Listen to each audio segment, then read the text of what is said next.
प्यारे बच्चों, आज हम संधि का तीसरा भेद विसर्ग संधि के बारे में पढ़ेंगे।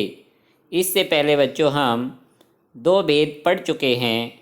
नंबर 1 स्वर संधि, नंबर 2 व्यंजन संधि। स्वर संधि में क्या था बच्चों कि स्वर के बाद स्वर का मेल। स्वर के बाद क्या आता है स्वर संधि में? स्वर, और उनमें मेल होकर परिवर्तन हो जाता है। व्यंजन संधि में क्या आता है? व्यंजन के बाद स्वर या व्यंजन। स्वर भी आ सकता है, व्यंजन भी आ सकता है व्यंजन के बाद।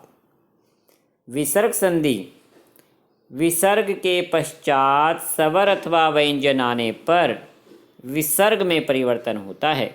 विसर्ग का मतलब क्या है बच्चों? ये दो बिंदियाँ विसर्ग कहलाती हैं और इनकी ध्वनि है की तरह होती है। तो विसर्ग के पश्चात अगर स्वर आए या व्यंजन आए तो विसर्ग में परिवर्तन हो जाता है। स्वर और व्यंजन यूं के यूं शामिल हो जाते हैं।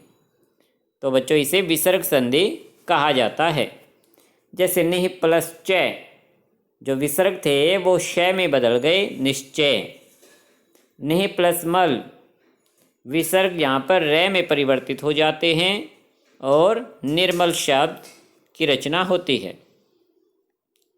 विसर्ग संधि को दोबारा से समझ लीजिए कि विसर्ग के पश्चात, विसर्ग के पश्चात का मतलब क्या बच्चों? पहले शब्द में अंतिम जो ध्वनि है वो एक विसर्ग है और बाद वाले शब्द में पहली ध्वनि स्वर या व्यंजन, स्वर भी हो सकता है या फिर व्यंजन होगा। तो बच्चों विसर्ग में परिवर्तन हो जाता है, उसे विसर्ग संधि कहा जाता है। आपको आज विसर्ग संधि के सभी उदाहरण याद करने हैं। निह प्लस चल निश्चल, नम प्लस ते नमस्ते, निह प्लस रज नीरज, निह प्लस रस निरस, निह प्लस रोगी निरोगी, दुह प्लस आशा दुराशा, दुह प्लस कर दुष्कर, निह प्लस चिते निश्चिते। इन उदाहरणों को आप 2 या 3 बार रिवाइज करोगे तो आपको ये याद हो जाएंगे। तो बच्चों संधि के पाठ में हमने जो जो बातें मुख्य रूप से सीखी हैं, आइए उन्हें दोहराते हैं। संधि का अर्थ है मेल या जोड़। किस चीज़ का मेल? वर्णों का मेल। वर्णों के मेल से परिवर्तन होता है और नए शब्दों की रचना होती है। दो वर्णों के मेल से उत्पन्न विकार या परिवर्तन को संधि कहते हैं। संधि युक्त शब्दों को अलग करना संधि विच्छेद कहलाता है। संधि के 3 भेद हैं: स्वर संधि, व्यंजन संधि, विसर्ग संधि। मुख्य रूप से संधि के बच्चों 3 भेद हैं।